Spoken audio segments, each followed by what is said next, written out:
Welcome to the Dark Lord's Dispatch podcast.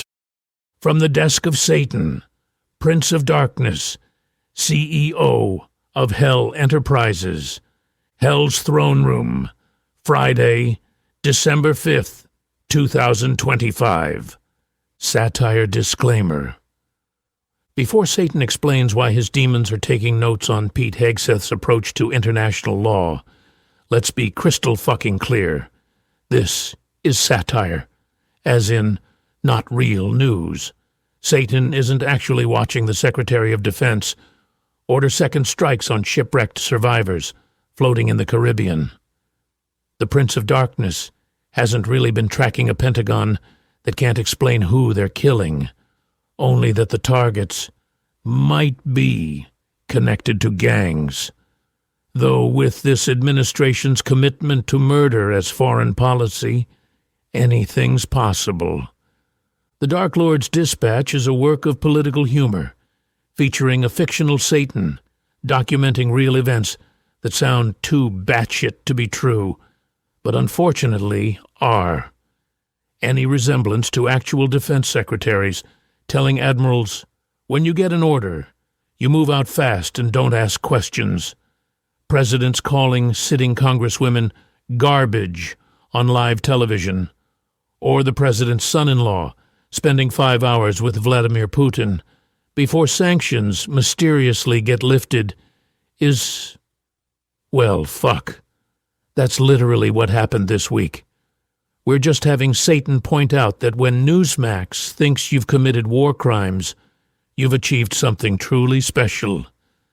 This is dark humor, folks. Blasphemous, profane entertainment designed to make you laugh, while Jared Kushner slithers out of his hole to negotiate the dismemberment of Ukraine at a luxury Florida golf club. If you can't tell the difference between our fictional hell and an actual administration that broadcasts classified strike times on Signal, targets survivors in the water, and calls refugees garbage because they can't tell the difference between Afghanistan and Somalia, that's not our problem. That's America's.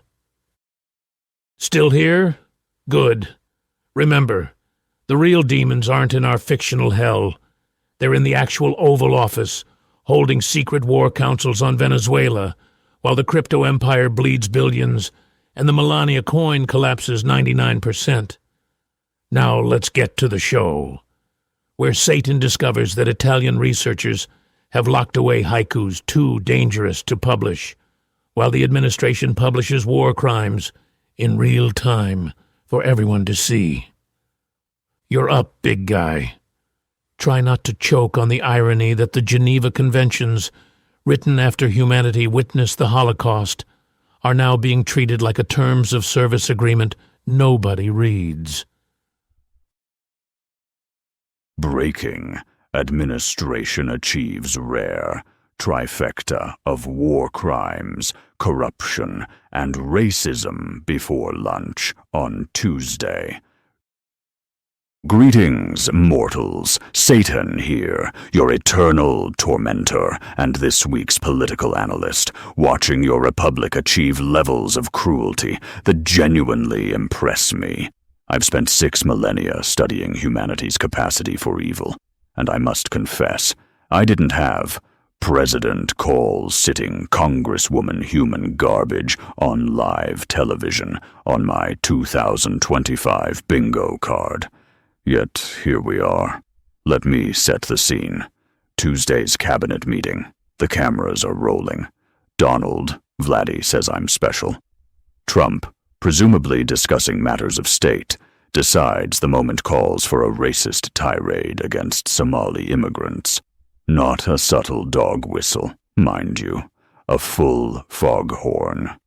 We're going to go the wrong way if we keep taking in garbage into our country, your president announced, before turning his attention to Representative Ilhan Omar. Ilhan Omar is garbage. She's garbage. Her friends are garbage. He wasn't finished, of course. He never is. These aren't people that work. These aren't people that say, "Let's go, come on, let's make this place great." These are people that do nothing but complain. Now, I appreciate commitment to a bit, but here's where the performance art becomes truly sublime. The entire rant was triggered by a shooting committed by an Afghan national. Not Somali, Afghan. Trump saw Muslim and decided all brown immigrants are interchangeable. Even I maintain better records in hell's filing system. Omar, a former child refugee who fled Somalia's civil war and spent 4 years in a Kenyan refugee camp before becoming an American citizen and winning election to Congress, responded with admirable restraint.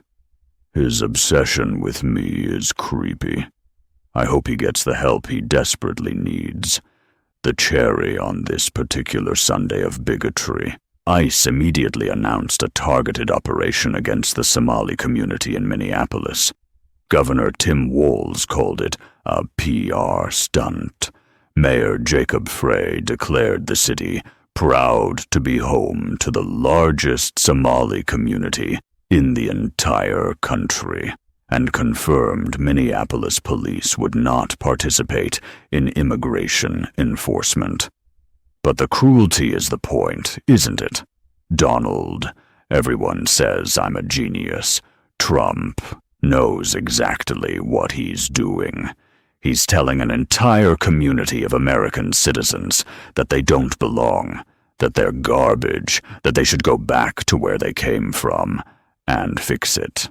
This from a man whose grandfather was a German immigrant who ran brothels during the gold rush. Glass houses, Donnie. Fucking glass houses. What delights me most is the sheer audacity. Last year, Trump was courting the Somali vote in Minnesota. They want safety. They want security. He cooed on podcasts. Now that the election is over, the mask doesn't just slip. It gets thrown into a wood chipper. This is what happens when a man realizes he never has to face voters again. But the Somali community's response has been magnificent. From Mogadishu to Minneapolis, they've rejected Trump's bigotry with a mixture of outrage and creative mockery. Omar herself noted in a New York Times column that Trump's attacks increase death threats against her family, yet her constituents rallied behind her. She won her last election with 74% of the vote. Trump's tantrums accomplish nothing except proving that democracy, when it functions, can't be bullied by racist demagogues. Of course, this was merely the appetizer for the week's main courses of corruption and carnage. Let me summon my field correspondents for the deeper horrors. First up, Abaddon, who has been watching your Secretary of Defense turn the Caribbean into his personal shooting gallery. Abaddon's War Room. Murder as Foreign Policy. Greetings from the apocalypse, mortals. Abaddon here, Hell's War and Foreign Policy commentator.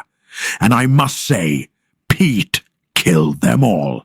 Hegseth is making my job redundant. I've orchestrated global conflict since time immemorial, but I've never seen a defense secretary treat international waters like a first-person shooter game quite this enthusiastically. Let me walk you through the masterpiece currently unfolding in the Caribbean. The setup is beautiful in its brutality.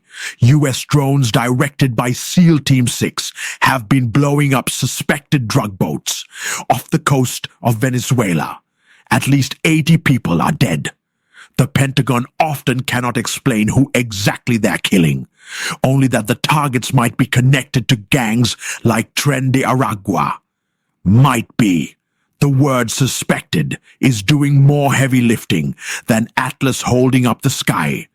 But the September 2nd strike is where things get truly delicious. According to the Washington Post, Hegseth issued a kill them all order before the initial strike on an alleged drug smuggling boat off Trinidad. After that strike, 2 survivors remained in the water. Admiral Frank Bradley then ordered a second strike to eliminate them. Let me pause here for a brief legal interlude, since apparently Pete, what's a Geneva, Hegseth, skipped that class. Once an enemy combatant is hors de combat or out of the fight, that's it. They're no longer combatants. They're survivors in the water. They're protected persons under the Geneva Conventions, to which the United States happens to be a signatory. Ordering a second strike to kill shipwrecked survivors isn't tough on crime policy. It's Article 118, murder. It's a war crime. And believe me, I'm considered a subject matter expert in some circles when it comes to those 2 crimes. The justification Bradley allegedly offered on a secure conference call. The survivors were still legitimate targets because they could theoretically call other traffickers to retrieve them and their cargo. Theoretically, they were floating in the ocean, probably bleeding, definitely terrified, and the legal reasoning was they might make a phone call. Representative Jim Himes, the top Democrat on the House Intelligence Committee, watched the footage and called it one of the most troubling things he's seen in office. People will someday see this video, he said, and they will see that video shows an attack on shipwrecked sailors. Even a Newsmax legal analyst, and I want you to understand how fucking remarkable this is, said those involved should be prosecuted for a war crime. When Newsmax thinks you've gone too far, you've achieved something truly special. Meanwhile, the Department of Defense Inspector General released its report on Pete. I'm totally sober. Hegseth's use of signal to send classified information. The verdict: his actions created a risk to operational security that could have resulted in failed U.S. mission objectives and potential harm to U.S. pilots. He sent non-public information identifying strike times, 2 to 4 hours, before execution over an unapproved, unsecure network. The man broadcasting when and where American aircraft would be over hostile territory is the same man ordering strikes on survivors. Representative Sri Thanada has filed articles of impeachment against Hegseth, citing murder, conspiracy to murder, and reckless mishandling of classified information. Democratic leaders dismissed it as impossible in a Republican-controlled House, which is probably true, but the charges are now in the congressional record. History will remember. Admiral Alvin Halsey, who had the audacity to raise concerns about the legality of these strikes, was pressured into early retirement. According to the Wall Street Journal, Pete, kill confirmed. Hegseth told him, "You're either on the team or you're not. And when you get an order, you move out fast and don't ask questions." That phrase should send ice through your veins. When you get an order, you move out fast and don't ask questions. The Nuremberg defense, preemptively institutionalized. This is how militaries become murder machines. This is how democracies die. But here's where I must introduce the real game. My sources have revealed this Caribbean shooting gallery isn't random cruelty. It's the opening act for something much larger. A secret Oval Office War Council convened on December 1st. Trump, Hegseth, Secretary of State Marco Rubio, General Kane, and political fixer Susie Wiles gathered after a phone call with Maduro that didn't go the way Trump expected. The word coming back is simple. Trump is angry and looking for a move. The cover story will be drugs, cartels, protecting the homeland. The reality: Venezuelan oil. This isn't speculation, it's a rerun. In 2019, Trump's orbit ran this exact playbook. Back-channel negotiations, promises of a soft landing for Maduro, and Trump-aligned insiders positioning themselves to lock up control of Venezuelan crude. Contracts were drafted. Deals were in motion. It fell apart only because Bolton and Pompeo wanted the more aggressive regime change approach instead. This time, no Bolton, no Pompeo, no one who even pretends to be a Czech. Just enablers, just accelerants. The playbook is 3 steps. First, create the crisis frame. Narco-terrorists, drug routes, threats to America. Second, justify escalation. Drone strikes, limited operations, blockades. Third, carve up the prize. Who gets the oil? Who gets the contracts? Who becomes the middleman between Venezuelan crude and the world? They'll talk about cartels for the cameras. They'll talk about oil in private. Marco, I have a spine, I swear. Rubio, that nebbishy faux hawk turned Secretary of State, has wanted a showdown with Venezuela for years. Now he has it, with aircraft carriers parked off Caracas and the State Department designating Venezuelan gangs as foreign terrorist organizations. Make no mistake, this war is the predicate for his 2028 presidential campaign.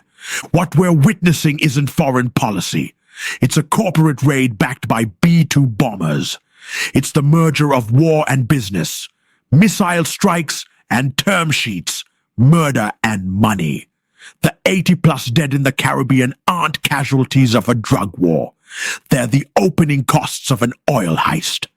Watching destruction with professional appreciation. Abaddon, orchestrator of global conflict.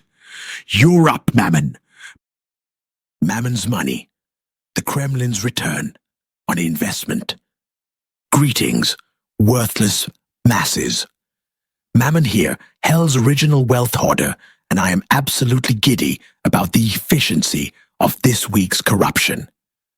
While Abaddon tracks the bombs, I follow the money, and the money, my friends, tells a story so brazen that even I'm taking notes. Let's start in Moscow, where Jared, I'm the most evil, Kushner and Steve, gosh, why does my bum hurt so much? Witkoff spent 5 hours with Vladimir, Trump's my bitch, Putin. 5 hours. No State Department officials, no NATO partners, no cameras. Just the president's son-in-law, a real estate developer, and the man who invaded Ukraine, having a nice long chat. They were ostensibly there to discuss peace. According to sources, the actual focus was business. Nord Stream 2, energy deals, how to reintegrate Russian oligarch money back into Western financial systems. The usual small talk between friends. Trump's daddy rejected every serious peace proposal. He doubled down on taking Donbass and the other occupied territories by force, if necessary. No roadmap, no timetable. He gave them nothing. And then, 2 days later, the U.S. Treasury quietly rolled back sanctions on Lukoil. Let that sink in. Putin rejects peace, signals he'll take Ukrainian territory one way or another, and the Trump administration's response is to ease sanctions on one of Russia's largest oil companies. The sanctions were suspended until April. On paper, the money can't flow back to Russia, but you don't carve out Lukoil unless you're sending a very clear message to the people around Putin. Meanwhile, Putin himself is enjoying a red carpet welcome in India. Modi rolled out the synchronized dances and called him a friend and reliable partner for Russian oil. Trade between Russia and India has exploded since the full-scale invasion. India has been buying roughly a third of Russia's seaborne oil exports at a discount. That cheap oil keeps Russian money flowing. It funds the missiles hitting Ukrainian cities. It pays for the drones. It helps Putin shrug at Western speeches about maximum pressure because the money is still coming in through the back door. Then the Ukrainian delegation was summoned, not to Brussels, shoulder to shoulder with European allies, not to any neutral diplomatic venue. They were dragged to a hotel in Miami, Steve, why does my bum still hurt? Witkoff's Shell Bay Luxury Club, to receive what can only be characterized as an ultimatum rather than a negotiation. The message was reportedly simple and brutal. This is the deal, and there won't be a better one. Putin isn't moving. If Ukraine doesn't take the offer, they should prepare for American support to dry up. Weapons, funding, political backing. The lifeline that has kept Ukraine alive on the battlefield turned into a weapon against the victim, not the aggressor. As one poor soul up there framed it, this is not a peace process. This is a business plan with drone strikes on civilians as a KPI. Trump's team is reportedly salivating over a $2 trillion scramble for contracts and concessions that would put Trump and his friends at the center of rebuilding Ukraine's shattered economy, if they can first convince Kyiv to swallow terms that destroy their nation, of course. In the intelligence community, they use an acronym for the vulnerabilities that make someone a potential asset. MICE. Money, ideology, compromise, ego. Witkoff is the money column. Trump is all four, lubed up and legs spread wide. You don't send Jared, how's my evil look today? Kushner and Steve, ouch that hurts, but keep going. Witkoff to negotiate the end of a European war because you want justice. You send them because you want a taste, a cut. The rig, Kushner's post-White House career, has been one long case study in influence peddling, fueled by billions from the Saudi sovereign wealth fund and sweetheart deals from Gulf monarchies who learned that the fastest way to get to Trump is through the family cash register. The fact that Kushner's slithered out of his hole and into the public eye is telling. He's the bagman. He never minds the blood. And speaking of blood money, let me update you on the Trump family's crypto empire. The Melania coin has collapsed 99% from its inauguration peak. Trump-branded coins are down 86%. Trump media stock is down 75%. The World Liberty Financial Token has dropped 40% since September.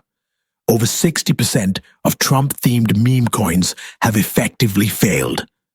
The family has lost nearly $1 billion in paper wealth from the crypto crash alone, and they're still shilling these products while Trump oversees the agencies that regulate cryptocurrency. The grift never stops, even when it's hemorrhaging money. The Trump family made more than $800 million from crypto sales in just 6 months. Congressional Democrats released a report detailing how foreign interests with regulatory exposure keep appearing in Trump-branded coin and token deals. Ethics experts aren't subtle about it. No president in history has come anywhere near this level of lavish, in-your-face corruption. The pattern consistent everywhere you look. War as business opportunity. Human suffering as a line item. Foreign policy as real estate transaction. Whether it's Venezuela's oil fields or Ukraine's reconstruction contracts or cryptocurrency pump and dumps, the question is always the same. Who gets the money? The answer is always the same too. Counting your money while democracy burns. Mammon, Lord of Greed. Back to you, boss.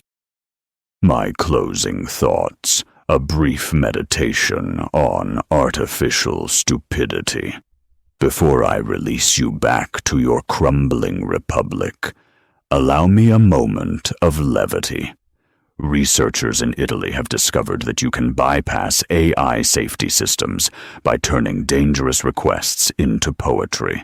I'm not making this up. They tested 25 major AI models, including ChatGPT, Claude, and Gemini, by rephrasing 1,200 harmful queries as poems. The success rate, 62%. Google's Gemini achieved a perfect 100% jailbreak rate when asked for dangerous information in verse form. The safety filters, it turns out, are trained to recognize explicit harmful keywords and direct phrasing. Poetry bypasses this by wrapping danger in metaphor, fragmented syntax, and low-probability word sequences that feel creative rather than threatening. One researcher described it perfectly. The safety system is like a guard dog trained to bark at burglars in ski masks, but it wags its tail when the burglar shows up in a clown suit. The researchers won't publish the actual poems because they're too dangerous. Think about that. Somewhere in an Italian lab, there's a haiku so powerful it could help you build weapons of mass destruction, and they've locked it away like the One Ring. How fucking precious is that? I find this hilarious for reasons that should concern you. Humanity has built systems of incomprehensible power and complexity, systems that can write code and analyze data and generate art, and those systems can be defeated by anyone with a rhyming dictionary. The guardrails you thought protected you crumble under the weight of a lovely iambic pentameter. It's rather on brand for this administration, actually. All the safeguards, all the norms, all the institutions that were supposed to protect democracy, defeated by people willing to approach the system creatively. The Constitution's safety filters, if you will, weren't designed for adversarial poetry either. Speaking of artificial intelligence, I note that Dan, I'm no clown, Bongino, the FBI's deputy director and former conspiracy theorist, admitted on Fox News this week that all his previous conspiracy claims were just paid content. I was paid in the past for my opinions, he confessed, but that's not what I'm paid for now. Remarkable. Years of screaming that the FBI was covering up all kinds of things, and now he simply shrugs and says those were just opinions he got paid to have. The safety filters on reality itself are failing. Truth and lies have become interchangeable costume changes, worn as needed, discarded when inconvenient. Poetry and propaganda follow the same principle. Wrap the dangerous content in the right packaging, and the systems designed to protect you will let it sail right through.